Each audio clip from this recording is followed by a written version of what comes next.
Hello. When we left our family, they were celebrating finally sorting the chimney in the rocking horse room.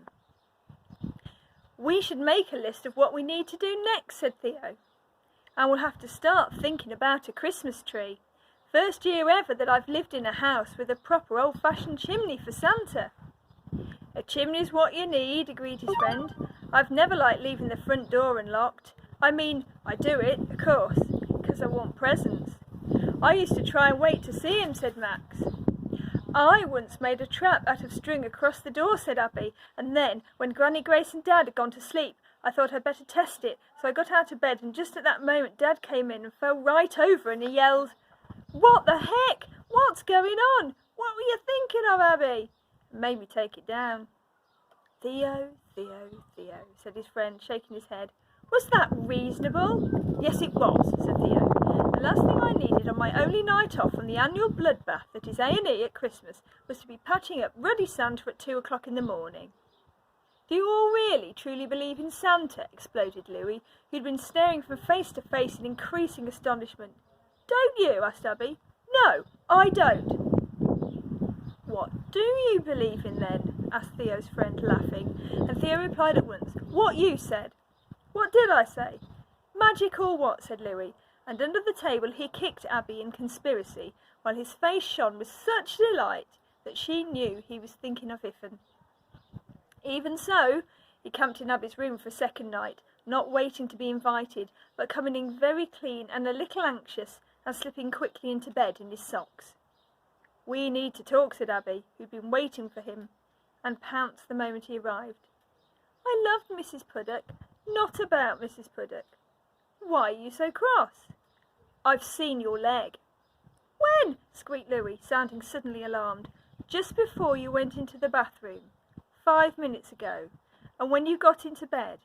I've been watching. I knew there was something wrong. It's nearly better. Let me look properly. Reluctantly, Louis wiggled out of bed and pulled up a pyjama leg to show a deep grey bruise, as big as Abby's hand, with 4 black holes in it, as if 4 large nails had caught in there, which they had. It wasn't his fault. He whacked the quilt and my leg was underneath. That was through your quilt? Ages ago. I put ivy on it to make it better. If it's infected, I'm telling Dad, said Abby. But it was plain to see that it wasn't. It was perfectly whack by a not real big cat. Heavy, heart-shaped, and clean. I hope he doesn't miss me while I'm sleeping in here, said Louis worriedly.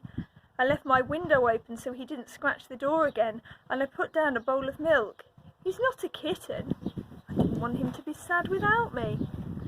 He won't be sad without you. Abby looked down at Louis's troubled, loving face. He'll be off somewhere having adventures. I hope he doesn't meet my foxes. I think he only gets squirrels that are already dead, said Louis. I think he finds them lying under trees. Louis, said Abby, patiently, not arguing with his hopeful opinion, what books have you been reading? None, said Louis, sounding so surprised at this question that Abby knew he was telling the truth. None, I promise.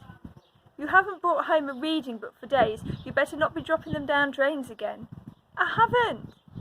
Where are they then? I posted them in the letterbox by the school gate to be nice presents for the postman. Abby groaned. Don't you like the postman? He's very kind. He brings you letters from Granny Grace. I would love him if he brought letters from Granny Grace to me. Please stop talking rubbish and listen to me, Louis, begged Abby. I think Iffin came out of a book. How could he?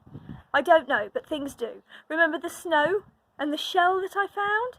Louis nodded. So we need to know which book. Why do we?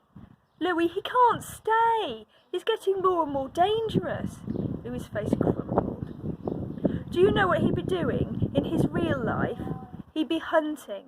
Goats, perhaps, or wild pigs. Deer, for sure. Crouching in the long grass, watching the herds race past. The sunshine and shadows all mixed up in dapples on his spotty coat, so he's nearly invisible. Out in the wild, where he used to be.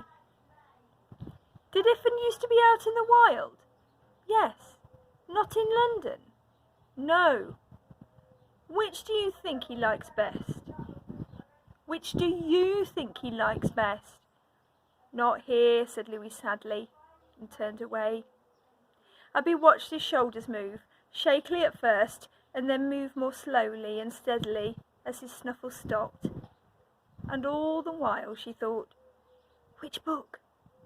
Which book? Which book?"